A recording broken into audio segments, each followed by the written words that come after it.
So today I am going to explain the subject, which is nothing but called DSPA, Digital Signal Processing Architectures. So we go with chapter 4. The chapter 4 deals with architectures for programmable digital signal processing devices. So when it comes to the architecture, what we need to understand about architecture. So architecture means it's all about the design of the processor, the digital signal processor. Okay, because and in most of the time for signal processing related applications, we capture the data, it means the signal, and which it cannot be processed directly, because when we capture it from through some sensors, some external devices, so it has to be enhanced, it is to be processed. Okay, so that's why we need a processor for enhancing our requirement. Let's say, for example, you are capturing some audio signal or you are capturing some video signal. So what do you want to do with that audio signal, or what you want to do with the audio signal? So when we at the time of capturing that signal, so it may be contained with some noise disturbances. Okay, but we cannot do the correction of that signal with that form. We need some support. Okay, and moreover we need to take a processor. Okay, because nowadays everything we do with the computer based processor. We need a digital system to process our requirement. So you can convert that signal into, and moreover it is an analog signal, and whatever you are capturing, if you want to process with a digital system, so you cannot do it directly on that signal. So better convert that signal into a digital form, so that we can take the help of a DSP processor or simply a DSP computer. We call it as a DSP computer, and we can do whatever the operations we read. Okay, so let us come to the chapter. What are we going to discuss? The basic architectural features of programmable DSP. So programmable DSP, what do you understand by programmable DSP? Programmable DSP in the sense, we can write a program that can enhance our signal, and if you want to modify the signal in some other aspect, you can change the program. You can erase it and you can reload the program. So we have DSP devices which are of programmable concept. Okay, you can load the program as per your requirement for your signal operation, and then once your requirement is over, if you need any another requirement, then you can reload another program. So you can execute your program on that signal. So you can do whatever operation that you want.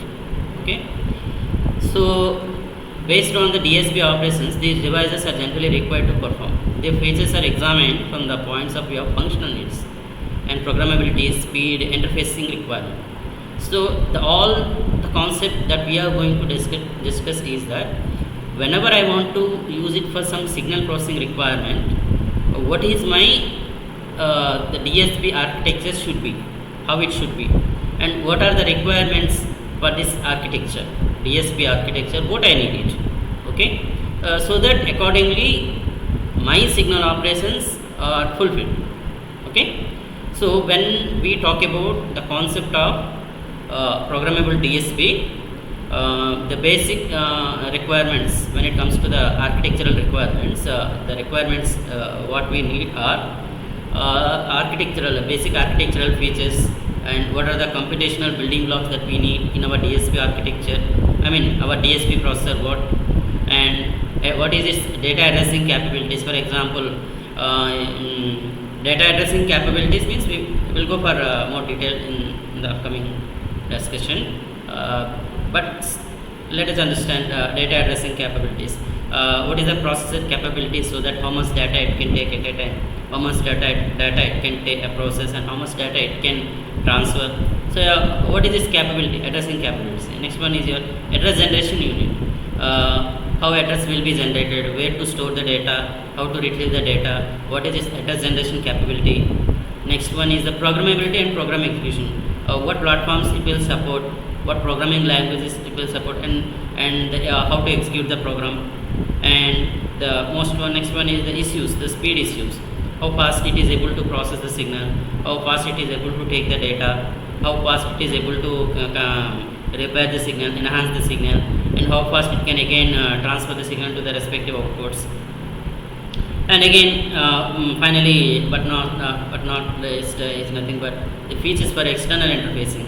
So whenever our device needs to be connected with some external system, what features it requires. Okay, so these are all the architectural requirements. These are all called architectural requirements. So simply, we want to understand the architecture of DSP, programmable DSP processing devices. Okay, because we need a DSP processor to enhance our signals, because we will capture the signals maybe in analog form or digital form, or whenever in the case of analog form we have to convert into digital form, so that now our device, our processor, DSP processor will take that the data, signal data, and we will do all the requirements, and we will provide all the requirements to enhance our requirements, to enhance the signal in terms of a program, and we will modify the signal and according to our requirement, then later on we will transfer to the signal to the respective output device. Okay, and to accomplish all these requirements, what our DSP processor requires. Okay, that is nothing but called architectural features. Okay, and the basic architectural features. The first one, we start with the first one, basic architectural features. What is the basic architectural features we require for design of DSP processor? Okay, and the first one, like for example, for any processor, we know for any CPU, or we have a lot of idea about the CPU, irrespective of it is related to signal processing or any other application or generalized application. Whenever it comes to the concept of CPU, we need a adder, multiplexer, adder, subtractor, and multiplier. These are the most important operations we require. Okay. Similarly, when it comes to the concept of DSP processor DSP devices, what we require. Okay, what our processor requires. When it comes to the architectural requirements, the basic features, it needs an adder, it needs a subtractor, or it needs a multiplier. Generally, these are the most important operations that we are going to perform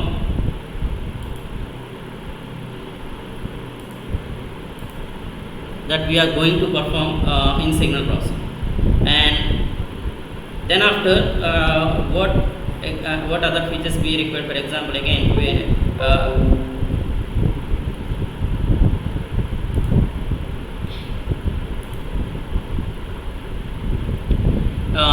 next one is logic operations.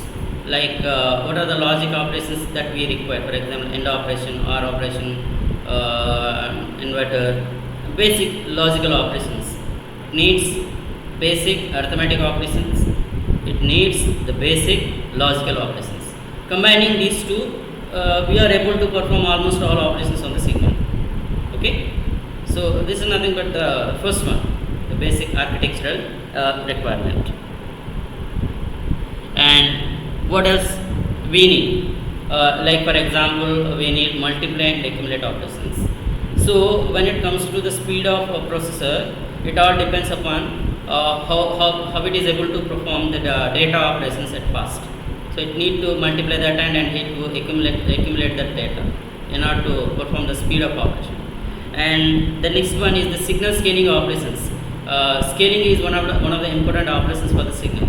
Okay, before we add or after the digital signal processing, it is important that we need a dedicated high-speed hardware to be provided to carry out these operations. Okay, for arithmetic operations, for logical operations, for multiply and accumulate operations, and for scaling operations, we need a dedicated hardware. Okay, especially to perform all these operations. Let's say, for example, to multiply operation can be done much faster using a hardware multiplier than a microcoded multiplier realized using shift and add technique. So instead of there is a concept of multiplier where we can what we call it is a micro-coded multiplier, in the sense shift and add technique. So we will shift the data and we will add the data so that our result of multiplication will get it. But it is somewhat it is slower technique. Instead of that, we employ a hardware multiplier so that it will be working faster. Okay. Generally, the second concept, I mean the micro-coded multiplier, we will be used in the microprocessor. Okay, it is also microprocessor. The DSP is also microprocessor, but here our microprocessor, it is especially related to the signal processing operations. See, it is all finally we need to bring up a microprocessor. So now we are confining that microprocessor to especially the signal operations related to signal processing. Okay. So in addition to the computational units, support architecture should be include the following hardware. What extra else hardware we require for signal processing operation? Like for example, we need on-chip registers, we need on-chip memories, we need on-chip program memory.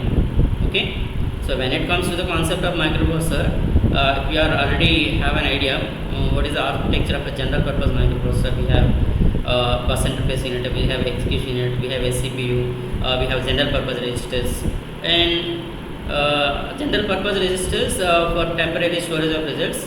And once the operation is terminated or completed, then the results whatever are stored in the general purpose register, they are to be shifted to the main memory. Okay. So that's why we need some on-chip registers for storage of intermediate results. For example, you are doing some signal operation. For example, let's say you are adding signal 1 and signal 2. Okay, you are adding some signals. So you will get how to add these two signals.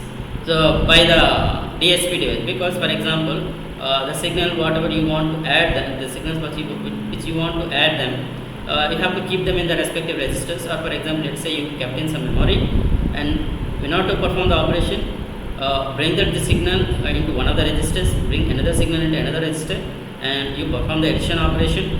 Okay, then the result will be stored in some other temporary register or on-chip registers. Then finally we have to move that result to some main memory. Okay, so here our processor architecture, it is completely confined to the signal processing requirements.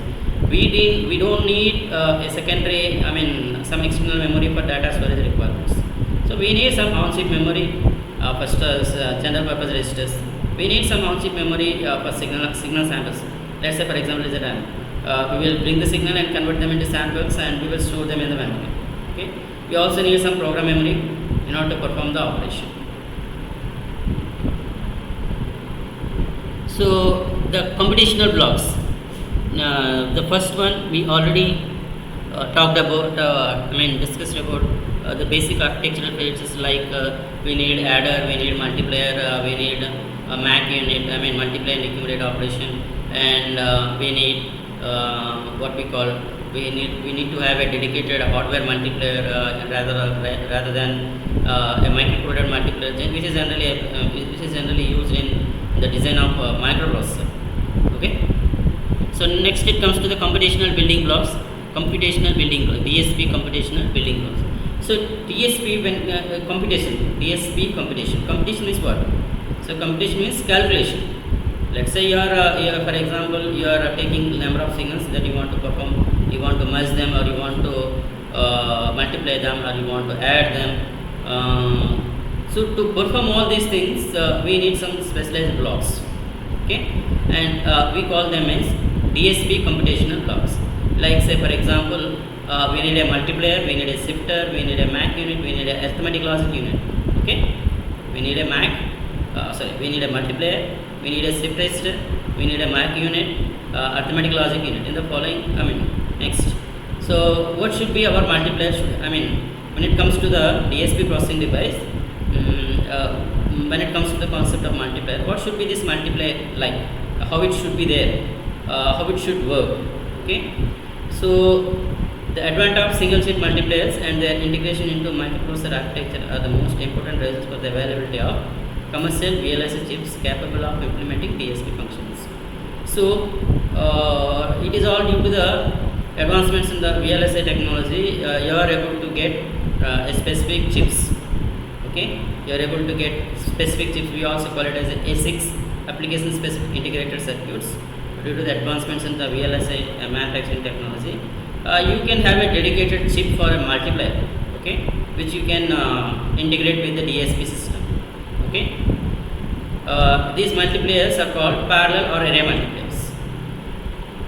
It is not that we do multiplication what we are familiar with our decimal number system, what we are implementing from our childhood onwards. It should be somewhat different, because a processor has to take data continuously, signal data, and it has to continuously operate on that data, and it has to reproduce the result, and it should take place in some fraction of seconds, because nowadays we are expecting high speed devices, which is one of the important requirements for any digital system, for any processing system. How fast it is able to capture the data, how fast it is able to process the data, how fast it is able to reproduce the result, how fast it is able to transfer the data. So that these are all the main capabilities when it comes to any processing device. So we need a dedicated multiplier, and now it is completely possible with a unique multiplier or a dedicated multiplier because of the advancement in the VLSI manufacturing environments. And moreover, they are parallel or array multipliers. They are able to take they can process, parallel or array multipliers in the sense how they are able to operate on the data, how fast able to compute the calculations, and implement complete multiplication of two binary numbers to generate the product in a single process cycle. So we already know, we are well familiar with that, how a processor works. Processor, in order to work its requirement, we need a clock cycle, we need a clock pulse. So for each operation, how many clock cycles are required? It is the main aspect, or it is the important criteria.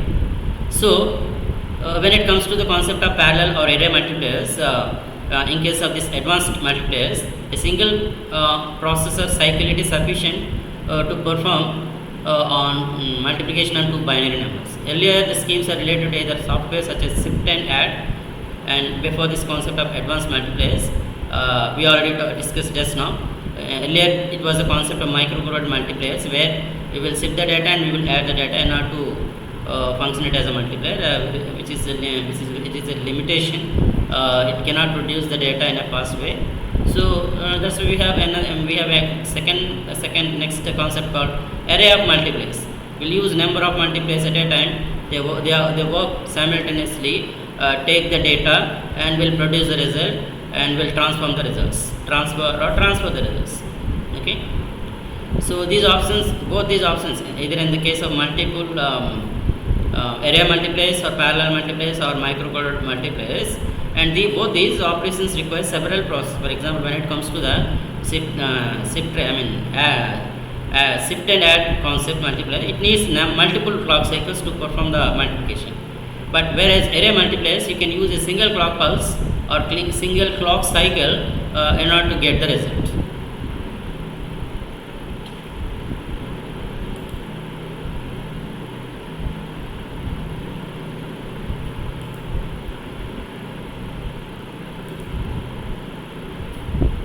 And the advances made in the VLSI technology, both in terms of speed and size, and have made possible for the hardware implementation of the parallel multipliers. It is all because of the advancements in the VLSI manufacturing technology in the recent days. It is always possible to have a dedicated hardware for our array multipliers. Okay. So and it is clear that multiplication is one of the key operations in implementing DSP functions. One of the important requirements for any DSP system is the multiplication, how it is able to perform multiplication of two signals. When it takes the data, signal data from two registers which you already stored them, after transforming this data from by capturing the signal through sensor, and then transfer into a digital form, and keeping it in some registers and bringing it to operational requirement by the processor in order to produce the result. Okay. However, before we design actual multiplier, we should clear about the specifics such as speed, accuracy, dynamic range, and the number of bits used to represent the multiplication operands, and whether they are represented in fixed point or floating point format. So when it comes to the multiplier, what we need to think of, okay, how you are, what is your way of representing the signal? let's say for example how many bits you are using for representing the signal, and at what speed you are performing the calculation, what is the dynamic range of your signal, range of representation. For example, what is your bit size, total word size, how many bits that you want to accommodate finally with the signal, how many bits that you want to represent with your signal, range, that range, the speed, it is all decided by the architecture employed. The speed is decided by the architecture employed. For a given technology, there are several architectures for parallel multipliers with trade-off speed for reduction in circuit complexity and power distribution. The choice of architecture depends upon the application. I always expect our processor to be with the high speed. Of course, it's my requirement, but when it comes to the implementation, what are the challenges to me? Challenges for me in order to get high speed. Let's say, for example, when I need a high speed requirement, then there is a concept of power limitation. When I need a high speed usage of device, the problem is that I have to compromise on power. If I try to concentrate on, like for example, let's say I want in terms of power usage, my processor has to work with some low memory, or my computation has to be completed with high. It has to be computed. Calculation should be completed with a small power usage. If I concentrate it again, I have to face the concept of a speed issue. Okay, so these are nothing but some trade-offs. If I try to balance one, if I try to adjust or balance or something, if I try to adjust something, somewhere I have to compromise in some other parameter. Okay, so how to decide it finally? It is all finally it depends upon the application. For some application, I need speed, and for some application, maybe I don't concentrate on speed rather than concentrate on low power usage, for example. Okay.